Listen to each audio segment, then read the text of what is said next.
But Baalbek, if there was one example, one ancient site on Earth that is evidence of a lost, ancient, advanced civilization. Baalbek, a place in the world where the stones are so massive that even today's most powerful machines couldn't move them. Yet thousands of years ago, humans cut them, lifted them, and fitted them perfectly into place. That's Baalbek, a mystery that has challenged history, science, and logic for centuries. The question isn't just how these stones got here. The real question is why they needed to be brought here at all. The colossal stones of Baalbek are so enormous that even modern engineers scratch their heads in bewilderment. Recently, during a conversation, when Joe Rogan mentioned one of the world's strangest archaeological sites, his tone was clearly cautionary. This is not good news. This is the very thought that haunts many researchers and historians regarding Baalbek today. For years, this site in Lebanon has baffled people. Now, scientists claim they are close to solving this puzzle. But the truth that is emerging is not a comforting one. The fear isn't that the mystery is being revealed. The fear is that the truth will confront us with uncomfortable questions about human nature, its limitations, and its past decisions. Perhaps this story isn't just about stones, but about the courage and the mistakes that humanity repeatedly makes. Let's understand this whole thing in simpler terms and in more detail. At the end of this video, I'm going to tell you a truth that will shake you. Before you get lost in the video, subscribe to the channel. This channel features similar videos. In the heart of Lebanon's Bekaa Valley lies Baalbek. Here stands the Roman Temple of Jupiter, considered one of the largest Roman temples in the world. But the real marvel lies below. 3 colossal stones called the Trilithon, each weighing approximately 800 tons. Yes, 800 tons, which is more than 800,000 kilograms. These stones are so massive that even today's most powerful cranes couldn't easily lift them. And that's just the beginning. Nearby, in a quarry, lies the Stone of the Pregnant Woman, a strange name. But its weight is even more astonishing, estimated at between 1,000 and 1,200 tons. Some reports even mention another stone weighing 1,650 tons found nearby. These stones are 20 meters long, 4 to 5 meters wide, and equally tall. Imagine, the weight of a single stone is more than the combined weight of several train carriages. Now the question arises, did the Romans build all this? Because the temple dates back to the Roman era, around the 1st century CE. But how did they cut, transport, and perfectly fit such massive stones? The Romans had cranes and rollers, but on such a large scale. Even today's engineers are baffled by this. The discussion often stops at the Trilithon, but the real mystery doesn't end there. A little further from the temple complex is a quarry, and this is where things get even more astonishing. Stones were quarried here that were even larger than those used in the temple. Archaeologists have found several unfinished blocks here which clearly indicate that the plan was something truly colossal. The most talked about stone is called the Stone of the Pregnant Woman, which is more than 65 feet long and is estimated to weigh around 1,000 tons. Later, even larger stones were discovered, such as the Stone of the South, estimated to weigh over 1,200 tons, and another known as the Forgotten Stone, reportedly weighing around 1,500 tons. All these stones were left unfinished, as if someone had envisioned a grand project, but its completion proved beyond human capabilities. When today's engineers look at these stones, the first question that arises is how they were moved. Such massive stones on uneven terrain, would wooden rollers, ropes, ramps, and sheer manpower have been enough?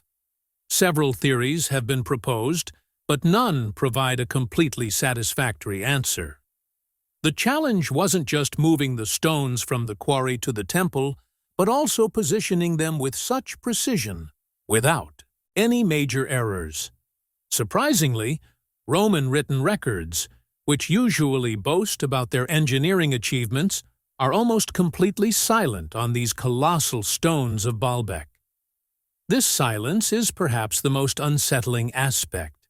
Were these stones already there before the Romans arrived? Is it possible that the story of Baalbek is far older than written history, and we only know its final chapter? Ever since the ruins of Baalbek have been seriously examined, people have been divided in their opinions about the site. Some consider it the greatest achievement of human ingenuity and labor, while others believe that something happened there that defies our understanding. Many believe it is a remnant of an ancient civilization, whose knowledge has been completely lost. Others insist that it was all the result of strict discipline, meticulous planning, and sheer human willpower. But there is one thing almost everyone agrees on. Baalbek simply doesn't fit neatly into our known historical timeline. It seems like a place that stands apart from its time, operating by its own rules, as if challenging the very history books themselves. And this is where the question becomes somewhat unsettling. If these stones of Baalbek are not simply examples of exceptional engineering, then what do they tell us about the people who built them, and why did they do it? The size of the stones is such that it's difficult to believe. If the trilithon alone is mind-boggling, the nearby quarry only deepens the mystery. About half a mile from the main Baalbek complex, several colossal stones still lie where ancient stonemasons left them unfinished. These are not ordinary building blocks. They are among the largest stones ever quarried by humans. Their size raises more questions than it answers. The most famous of these is the Stone of the Pregnant Woman. It is so heavy and massive that even modern cranes would hesitate before attempting to lift it. This naturally raises the question of how people, working with limited tools and technology, could have even attempted to create it. But it's not just about weight and size. The stories associated with this stone suggest that its significance went beyond mere construction. Local legends claim that touching it can bring fertility. Some stories speak of genies and supernatural beings who were tasked with moving it. One tale even features a cunning woman who tricked people into feeding her by claiming she knew the secret of the stone. The very existence of these stories speaks volumes.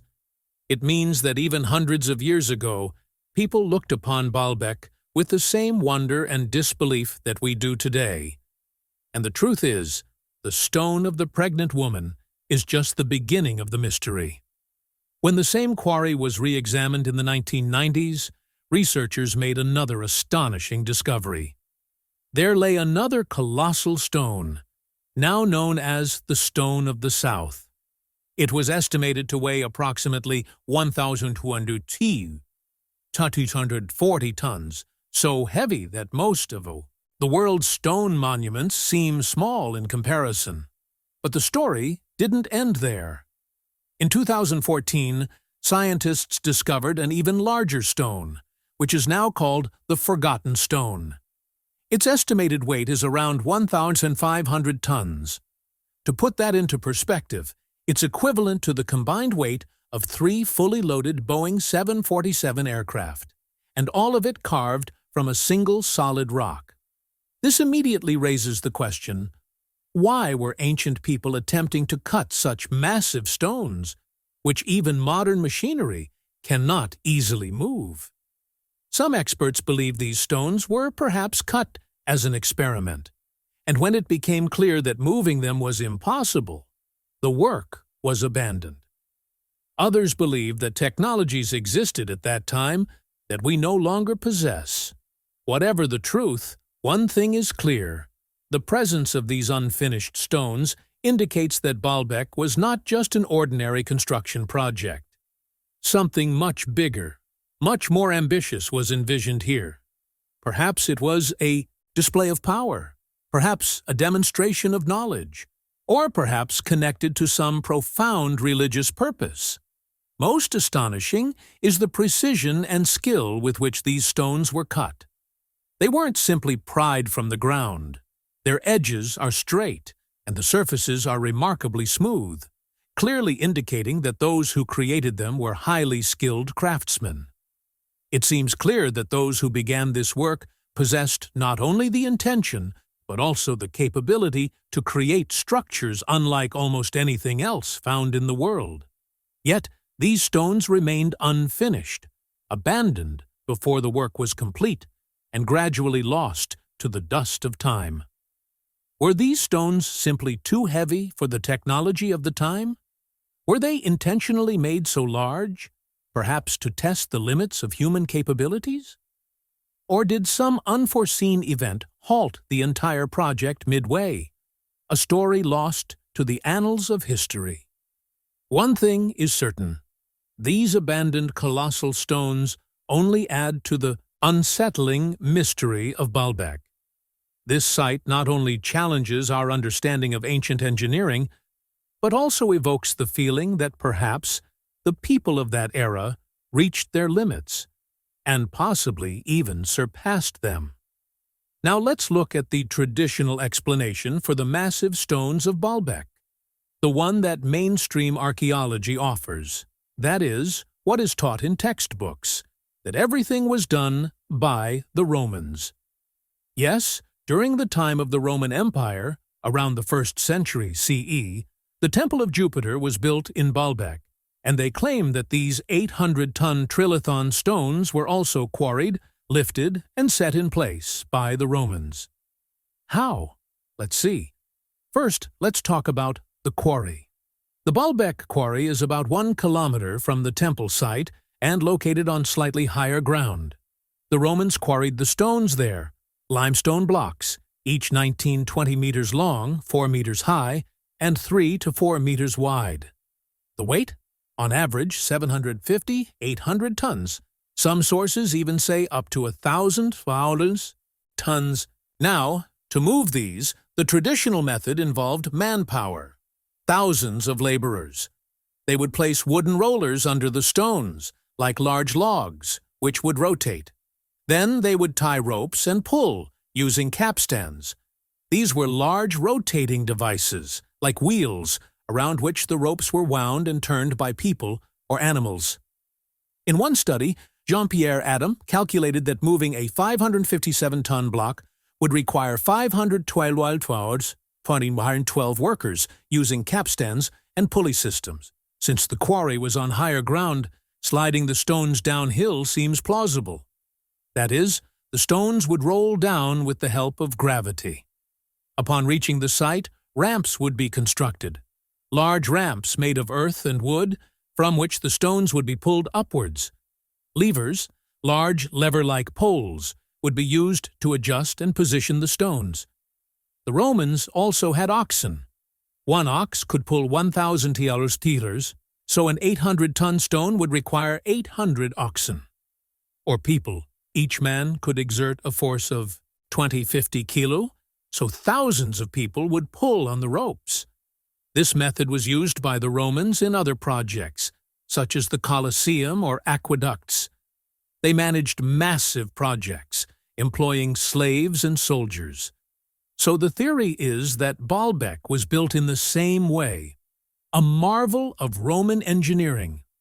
However, now let's talk about the problems, and these are the points where the entire theory begins to crumble. First of all, the calculations make it seem impossible. To move an 800-ton stone, you have to consider friction and ground pressure. Even on rollers, that much weight would cause the ground to sink. In soft soil, 800 tons per square meter of pressure would cause the ground to collapse. The Baalbek Valley has a mix of soil and rock, but it would still be difficult to support such a heavy load. Modern engineers have conducted simulations, such as those in AI studies from 2024-2025, and the results indicate that the probability of success using Roman technology is less than 2%. This means the rollers would break, the ropes would snap, or the stone would get stuck. Then there's the manpower. Thousands upon thousands of people would be needed. One calculation suggests that 800 oxen, or 40,000 people, would be required to move them, as friction accounts for 10 to 20% of the weight. But where would such a large army of workers come from in a remote area like Baalbek? The Roman Empire undertook large projects, but the records don't mention so many workers for Baalbek. There was also no infrastructure. Roads and camps would be needed to supply food, water, and tools, but there is little archaeological evidence of this. Plus, the route from the quarry to the site. Some sources say it's uphill, so the slope wouldn't help. Now, let's talk about Roman cranes. The Romans had polyspaston cranes, powered by tread wheels, where people walked inside the wheel to provide power. One man could lift 3 to 6 tons, and multiple cranes could lift up to 100 tons. But 800 tons? Out of the question. Even lifting towers could only handle a maximum of 100 tons, and the Baalbek stones would have to be rolled, not lifted.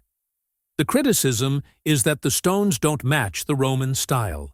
The cuts are perfect, the surface is smooth, and the tool marks are different. The foundation seems older than the Roman temple, showing more erosion. Many scholars suggest that the Romans built the temple on top, but the megaliths below belong to an earlier civilization, Phoenician or pre-Roman. There are no records of the Romans moving such large stones. Jean-Pierre Adams' study also only goes up to 557 tons, but scaling up to 1,000 tons is impossible. There are also some interesting theories about the name Baalbek. It is believed that the name comes from Baalbek, which means Lord of the Spring. Perhaps it was related to a nearby spring or well, which made the place sacred from the beginning. This is why this hilly area was not only a place of residence or rule, but also held spiritual significance for the people.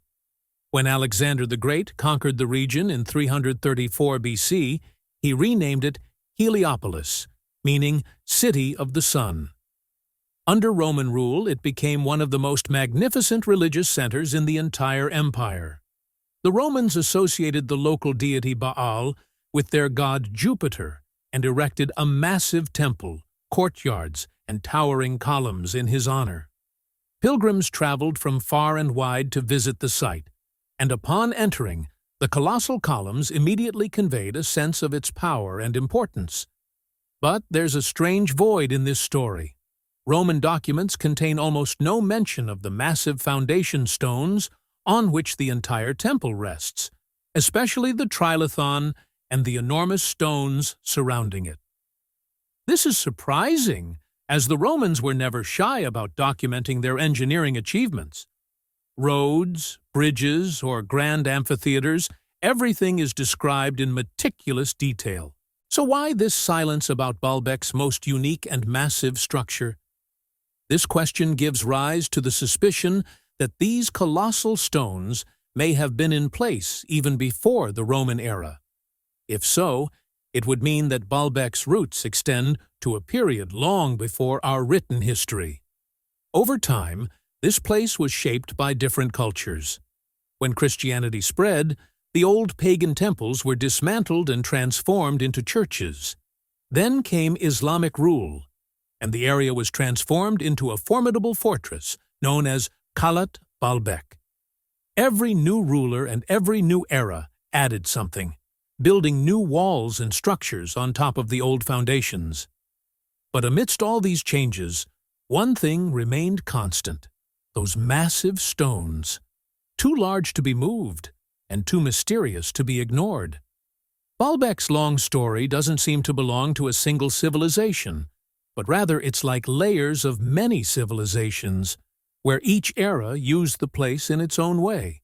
But the true story of its colossal foundations never fully came to light.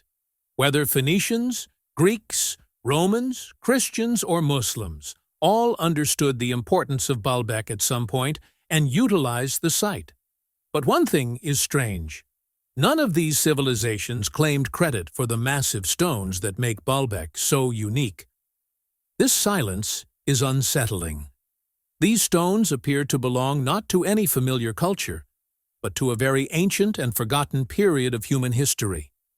If this is the case, the question is not only how these stones were brought here, but also who first decided to cut and move them, and why their story has vanished from history.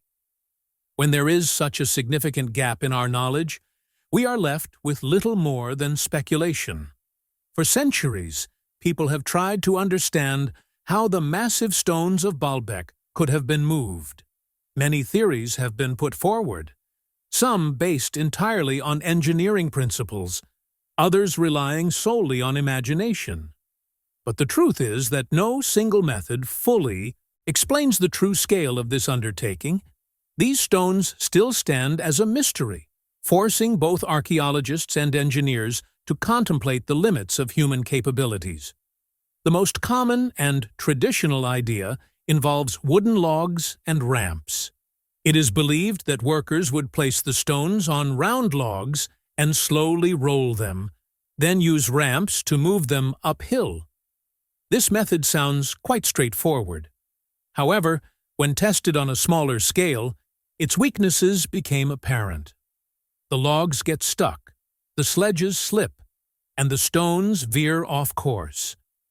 Furthermore, the rough terrain between the Baalbek quarry and the temple makes this entire method virtually impossible for such massive weights. Roman engineering is often cited as an example. Their cranes, pulley systems, and capstans were considered quite advanced for their time.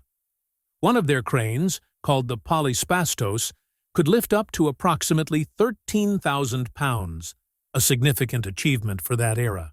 But the heaviest stones at Baalbek weigh about 150 times more than that. No matter how many lifting towers or treadmills are added, the numbers simply don't add up. The Romans were masters at building bridges, roads, and amphitheaters, but the colossal stones of Baalbek seem far beyond their documented capabilities. This is why the mystery remains unsolved to this day. Another theory suggests that it was simply a matter of brute human force. Ancient Egyptian wall paintings depict hundreds of people pulling heavy statues with ropes and wooden sledges. Water was poured on the ground to reduce friction and allow the stones to slide more easily. Based on this, some researchers believe that, with a sufficient number of workers, they could have moved the heavy stones to their destination. But here, too, the estimates don't match. Some sources claim that 500 people could move a 500-ton stone, while others assert that 40,000 people would be needed for stones like those at Baalbek. Gathering such a large crowd is one thing, but coordinating them to work together on hilly and uneven terrain, providing them with food and water, and maintaining order for months. All of this seems almost impossible. Another theory offers a different perspective. Some suggest that these stones were never moved at all. Instead, they were quarried, cut, and shaped at the site where they were found, and the temple was later built around them. This solves the transportation problem, but it raises a new question. If this method was used, why are there so many massive, unfinished stones still lying in the quarry? Why does it look like the work was suddenly abandoned? If everything was done on site, there's no clear explanation for these abandoned colossal blocks. The persistence of all these theories points to a larger problem. Each idea explains a little, but when the complete picture of Baalbek is considered, no single approach tells the whole truth. Wooden rollers sound plausible on paper, but fail on the ground. Roman machines were advanced, but prove inadequate for this task. The sheer force of human labor might have been immense, but the logistics of managing it seem impossible. Excavations at the site explain some of the stones, but not others. This is why the mystery of Baalbek endures. And when familiar answers fail, the question inevitably falls back on the builders themselves. Did they possess methods that have been lost to time? Or were they attempting something beyond the limits of human capability? Perhaps it is this very uncertainty that makes Baalbek so unsettling. It stubbornly refuses to fit into any established category of human achievement. Eventually, a time came when science began to intervene, moving beyond speculation and folklore. For a very long time, the mystery of Baalbek survived on the strength of myths and imagination. Where concrete evidence was lacking, people concocted their own theories. But in the last century, the picture began to change. Scientific excavations were conducted, everything was recorded and meticulously examined. Surprisingly, what emerged only deepened the mystery rather than solving it. Each new discovery made it clear that Baalbek is not just a story of massive stones, but a crucial crossroads of civilizations that have inhabited and transformed the site over thousands of years. The first major step in this direction was taken in 1898, when German Emperor Wilhelm II visited Baalbek. His interest spurred German archaeologists to conduct excavations there, which continued for several years. What emerged from these early efforts was astonishing. As research progressed, the significance of Baalbek became even clearer. In 1984, UNESCO declared it a World Heritage Site, which not only ensured its protection, but also drew worldwide attention. Then, in 2004, the research took a new turn when the German Archaeological Institute, in collaboration with a Lebanese university, began a more in-depth study. This time, the focus was not only on the temples, but also on the surrounding ancient quarries. The evidence found there pushed the age of Baalbek back much further than previously estimated. Excavations yielded fragments of pottery with cuneiform inscriptions in the Persian style, dating back to between the 6th and 4th centuries BC. Even more surprising discoveries were made when excavations were carried out deeper beneath the Temple of Jupiter. It was revealed that there had been a human presence at this site since the Neolithic period. This meant that Baalbek was not a Roman monument built on empty land, but a place that had been in use thousands of years before the Roman era. Scientists also seriously examined the massive stones. They tried to understand how such large blocks were cut. According to researcher Margaret Van Es, the stones were cut along the natural fissures of the limestone. This was a clever method that reduced the risk of the stones breaking and allowed the large blocks to be safely extracted. Similar methods are seen in other projects from the Roman period, such as the Pont du Gard aqueduct in France. This connects Baalbek to well-known construction traditions of the ancient world. Baalbek is not just a pile of stones or the achievement of a single civilization, but a chapter in human history that still feels incomplete today. The colossal stones, unfinished blocks, silent records, and conflicting theories make it clear that this place tells a story far beyond our easy comprehension. Different civilizations came: Phoenicians, Greeks, Romans, Christians, and Muslims all adopted, used, and modified the site. But none claimed credit for these massive foundations. This is what makes Baalbek unique. Science has taught us much: how the stones were cut, how the quarries were used, and how long the site was inhabited. But with every answer, a new question arises. If the technology existed, why were the stones made so large? If human power was used, how was it managed? And if everything was planned, why was the work left unfinished? Perhaps the true significance of Baalbek lies in these questions. It reminds us that history does not simply progress in a straight line. Sometimes knowledge is lost, stories are suppressed, and the traces of civilizations remain only in the stones. Baalbek shows us both the heights of human ambition and its limitations. That's why, even centuries later, this place still makes us think about how much we know about our past and how much still remains shrouded in mystery. If you enjoy such mysterious history, unanswered questions, and in-depth research, be sure to subscribe to the channel. More interesting and thought-provoking videos will be coming soon. Don't forget to press the bell icon